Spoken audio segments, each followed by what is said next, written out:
Good day to you all. How are you today? I hope you are all doing well.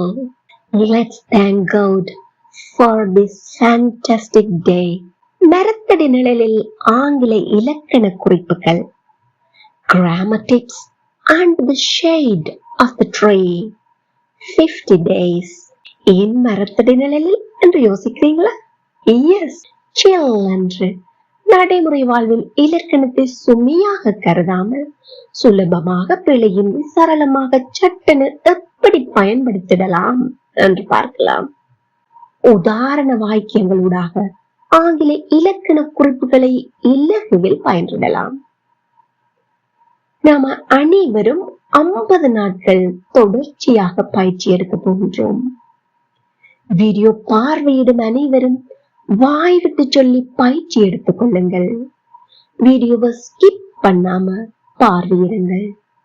இதேபோல் பயனுள்ள வீடியோக்களை பார்வையிட இன்னும் சேனலை சப்ஸ்கிரைப் பண்ணாமல் பார்வையிடுகிறீர்களாயின் இப்பவே subscribe பண்ணிக்கொள்ளுங்கள்.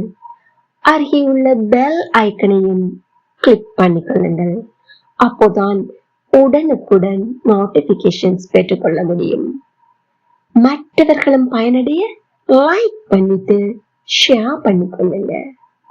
Let's start the practice. Day 20. Indefinite past result of a recently stopped activity.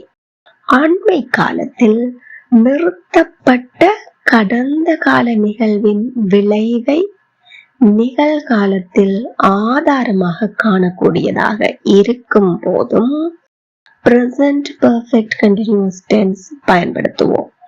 The present perfect continuous tense is used to talk about the result of a recently stopped activity.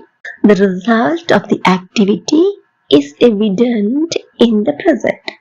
இங்கு நிகழ்கால ஆதார அடிப்படையில் சொற்ப நேரத்திற்கு முன் நிறுத்தப்பட்ட செயற்பாட்டை ஆங்கிலத்தில் தெரிவிக்க போகின்றோம். உதாரணங்கள் பார்ப்போமா? அவன் கார் திருத்திட்டே இருந்திருக்கிறான், அதாவது காரை திருத்தி கொண்டு இருந்திருக்கிறான். எதை வைத்து இதை சொல்கின்றீர்கள்? அவன் இப்போது அசுத்தமாக இருக்கிறான். உங்க எல்லாருக்கும் தெரியும், ஏதாவது வாகனங்களை நாம திருத்தினா எங்களோட ஆடைகள் கைகள்ல எல்லாம் ஆயில் கிரீஸ் அப்படி எல்லாமே படிஞ்சிருக்கு. இப்போ நிகழ்கால ஆதார அடிப்படையில் இந்த வேலையை இப்போ சொற்ப நேரத்துக்கு முன்பு வரை தொடர்ந்து செய்துட்டே இருந்திருக்கிறார் அப்படின்னு சொல்ல போறோம். இங்கு வாக்கிய அமைப்பு எப்படி இருக்க வேண்டும் என்பதை Day 19 வீடியோவில் தெளிவா சொல்லி இருக்குது. தரையிட்டுக் கொள்ளுங்கள். லிங்க் டிஸ்கிரிப்ஷனில் கொடுக்கின்றேன். Is he repairing the car now? அவன் இப்போதும் திருத்தி கொண்டிருக்கிறானா? No. வேலை நிறைவடைந்துள்ளது. Did he stop repairing the car a short time ago? சொற்ப நேரத்துக்கு முன்னாடிதான் அந்த வேலையை முடித்தாரா? Yes, How do we know? He is filthy. எப்படி எங்களுக்கு தெரியும்? அவரை பார்க்க அசுத்தமா காணப்படுகிறார். அந்த அசுத்தம் எப்படியான அசுத்தம்? ஏதாவது ஒரு வாகனங்களை திருத்தேக்க வர அசுத்தம். அப்போ இது ஆங்கிலத்துல எப்படி சொல்லலாம் என்று பார்ப்போம். அவன் என்பது உங்க எல்லாருக்குமே தெரியும், பேசப்படுபவர். பேசுபவரும் அல்ல, பேசுபவருக்கு முன்னால் நிற்பவரும் அல்ல, பேசப்படுபவர் அப்படின்னா தேர்ட் பர்சன். ஒருமையா தன்மையா? Very good. ஒருமை சிங்குலர். சிங்குலர் என்றால் உதவி வினைச்சொல் ஹாஸ் வரும் என்று பார்த்திருக்கின்றோம். திருத்திட்டே, திருத்திக் கொண்டு, அப்போ பிரசன்ட் பார்ட்டிசிபிள்ல தான் மெயின் வேர்ப் வரப்போது, பிரதான வினைச்சொல் ஐஎன்ஜி ஃபார்ம்ல. ரிப்பேரிங் இரண்டையும் இணைக்கக்கூடிய வினைச்சொல் பி ஃபேமிலியாகவும் இருக்க வேண்டும். அதே நேரம் ஹாஸாவுக்கு பின்னாடி வாரபடியா பாஸ்ட் பார்ட்டிசிபிள் வடிவத்திலும் இருக்க வேண்டும் என்பதால் என்ன பயன்படுத்த வேண்டும்? Very good. Been. He has been repairing the car. He has been repairing the car. மறுபடியும் கூட சேர்ந்து சத்தமா வாய் விட்டு சொல்லி பாருங்க. He has been repairing the car. Again, He has been repairing the car.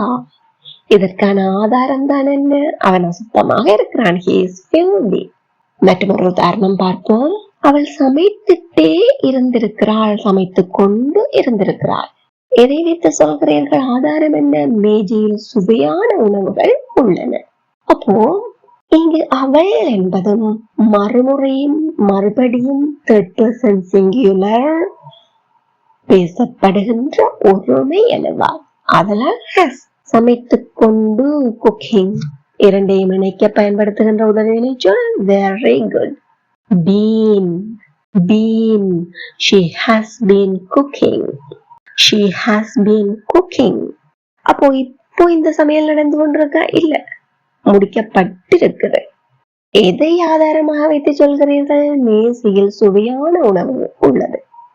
There is delicious food on the table. She has been cooking.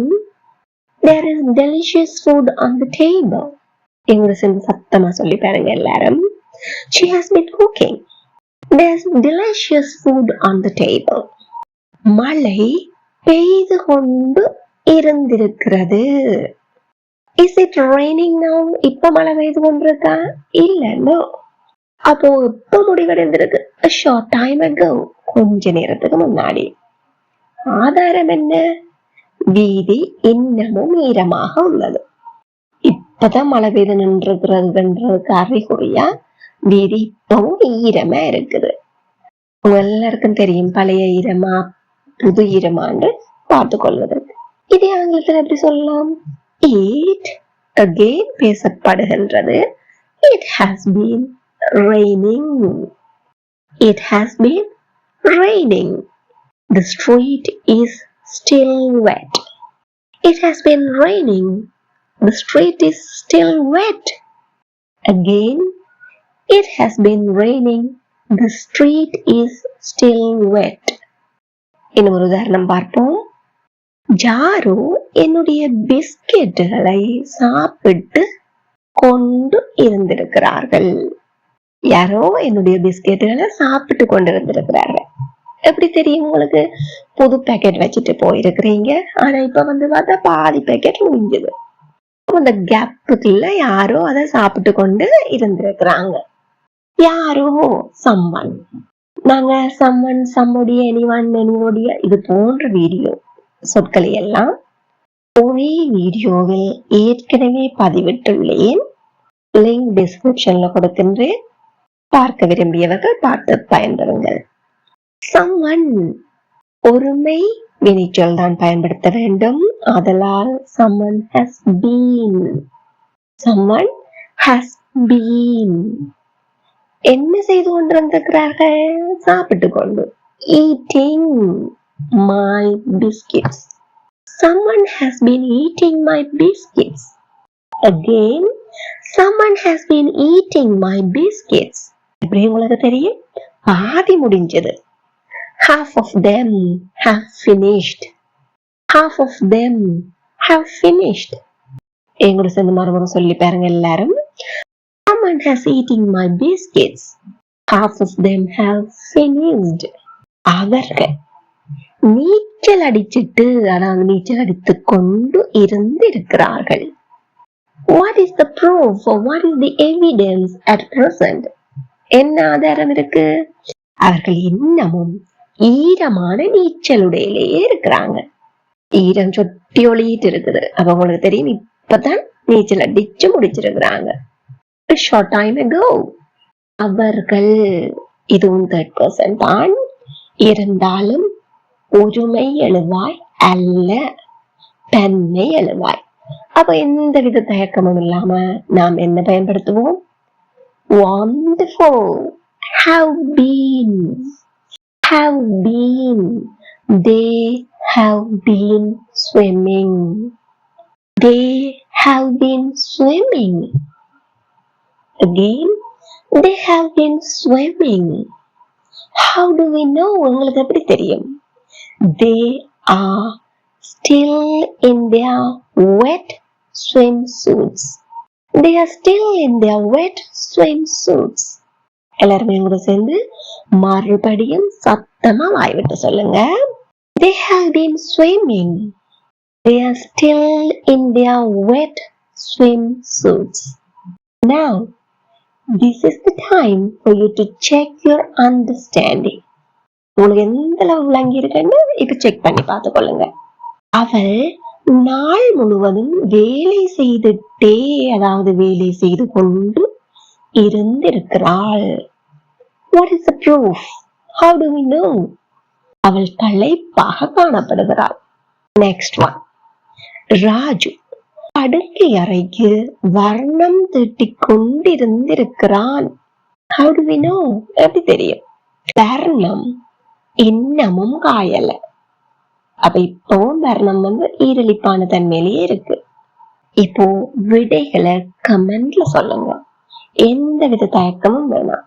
தொடர்பாக ஏதாவது சந்தேகங்கள் இருப்பின் அவற்றையும் கமெண்ட்ல தெரிவிங்க. I'm ready to answer your questions. இந்த வீடியோ உங்களுக்கு பயனுள்ளதாக இருந்திருப்பின் இப்பவே ஒரு லைக் பண்ணிட்டு மற்றவர்களும் பயனடைய ஷேர் பண்ணிக்கொள்ளுங்க. இதே போல் மேலும் பயனுள்ள வீடியோக்களை பார்வையிட இந்த சேனலை இதுவரை சப்ஸ்கிரைப் பண்ணாவிட இப்பவே சப்ஸ்கிரைப் பண்ணிட்டு பக்கத்துல இருக்கிற பெல் ஐக்கனையும் பிரஸ் பண்ணிக்கொள்ளுங்க. அப்போ புதிய வீடியோக்கள் போடும்போது உங்களுக்கு உடனடியாக நோட்டிபிகேஷன் வந்துவிடும். Thank you for watching.